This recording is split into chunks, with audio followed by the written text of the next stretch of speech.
Exodus 23, a call for justice.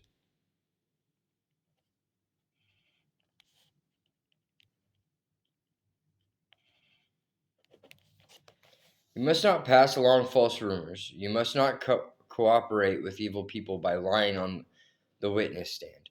You must not follow the crowd in doing wrong. When you are called to testify in a dispute, do not be swayed by the crowd to twist justice. And do not slant your testimony in favor of a person just because that person is poor.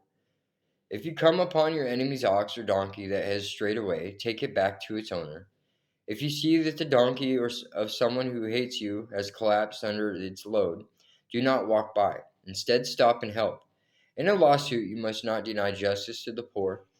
Be sure never to charge anyone falsely with evil. Never sentence an innocent or blameless person to death, for I never declare a guilty person to be innocent. Take no bribes, for a bribe makes you ignore something that you clearly see. A bribe makes even a righteous person twist the truth.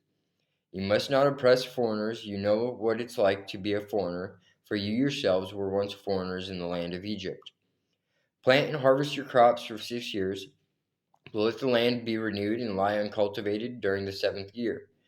Then the poor among you harvest whatever grows on its own. Leave the rest for wild animals to eat. The same applies to your vineyards and olive groves. You have 6 days each week for your ordinary work, but on the seventh day you must stop working. This gives your ox and your donkey a chance to rest. It also allows your slaves and the foreigners living among you to be refreshed. Pay close attention to all my instructions. You must not call on the name of any other gods. Do not even speak their names. There's 3 annual festivals. Each year you must celebrate 3 festivals in my honor. First, celebrate the festival of unleavened bread. For 7 days the bread you eat must be made without yeast, just as I commanded you. Celebrate this festival annually at the appointed time in early spring in the month of Abib, for that is the anniversary of your departure from Egypt. No one may appear before me without an offering. Second, celebrate the festival of harvest when you bring me the first crops of your harvest.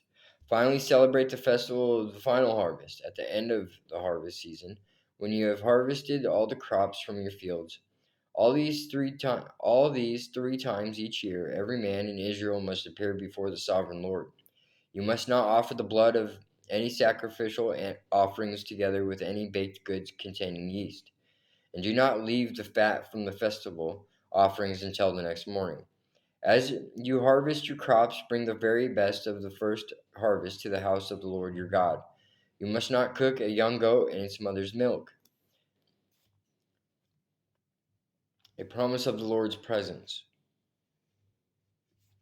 See, I am sending an angel before you to protect you on your journey and lead you safely to the place I have prepared for you. Pay close attention to him and obey his instructions. Do not rebel against him, for he is my representative and he will not forgive your rebellion. But if you are careful to obey him, following all my instructions, then I will be an enemy to your enemies, and I will oppose those who oppose you. For my angel will go before you and bring you into the land of the Amorites, Hittites, Perizzites, Canaanites, Hivites, and Jebusites, so you may live there, and I will destroy them completely. You must not worship the gods of these nations or serve them in any way or imitate their evil practices.